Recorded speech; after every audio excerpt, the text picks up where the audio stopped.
Yo, what's good everyone? How you guys doing? It's Ghost Flipping and welcome back to another video. Right now I'm flipping the Squid Industries Mako V5 right now, and I wanted to do a tutorial. That's right, we're doing another tutorial today on a trick known as the reverse cat. So this trick's really fun. I've been doing it like a ton recently, so let me just go ahead and show you what it looks like. It's basically this trick right here. There you go. That was kind of bad. It wasn't very smooth, but you guys get the idea. It's basically just like a reverse chaplain. You can do it on pretty much any finger into like a little aerial, and then you want to catch it on a different finger than you were originally using for the reverse chaplain. So yeah, but again, you can do this, like I said, on any finger. You can do it from your pinky to your middle finger, from your middle finger to your pinky, whatever, blah, blah, blah. You get the idea.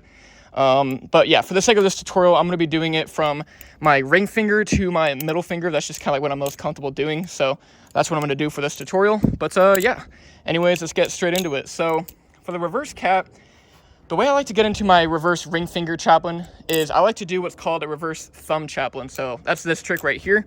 Just become familiar doing that. And how I like to get into it is I like to do a reverse thumb chaplain. And then once my finger's right here, I want to sort of insert my ring finger and then go straight into a reverse ring finger chaplain. So altogether, it should look like this. All right. So that's the first part. Yeah, go ahead and practice that. Just become like really familiar with the reverse thumb chaplain to reverse ring finger. Because that's how you're going to get into the next part of the trick, which is the flick part, where you're going to sort of flick the balisong up in the air into like an aerial to catch it on your middle finger, just like that.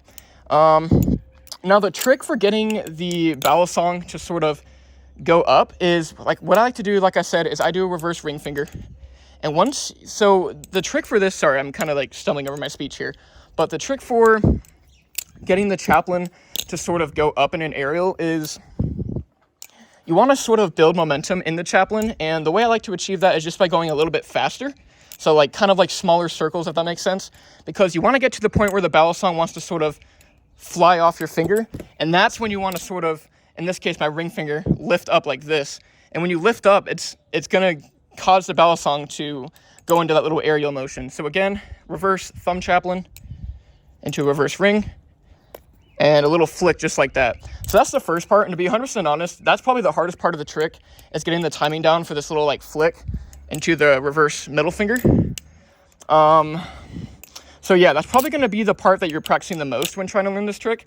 So again, the way I would sort of describe how to get this aerial is you have to, like I said, wait for the chaplain to the point where it's almost going to fly off your finger, and right before that happens, you want to sort of lift, and that's what it's going to cause it to do. A 360-degree rotation into the second reverse chaplain, which in my case is the middle finger chaplain. So let me start from the top. Sorry, I know this might be a little bit confusing, but again, reverse thumb chaplain into a reverse ring finger. You want to do some nice small circles, keep it nice and fast. That way it wants to fly off your finger. Once it feels like it's about to fly off your finger, right when that happens, you want to sort of lift up like that.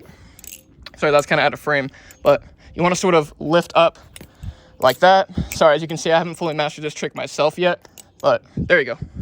And then go directly into that second chaplain. Now, guys, I want to let you know right now, if this is your first time doing this trick, you will have a stall like on that second chaplain part, and that's totally normal. I had that too, and I actually still do it sometimes, which is kind of like a bad habit, but yeah, the more you practice it, like the more comfortable you are with the trick, the cleaner it'll be.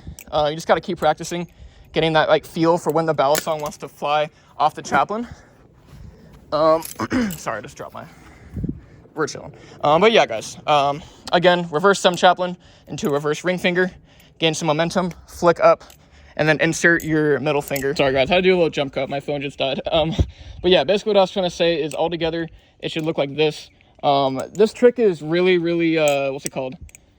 It's kind of hard to explain. It's basically, you just have to get a feel for it. Just keep doing like a reverse chaplain and just practice doing this.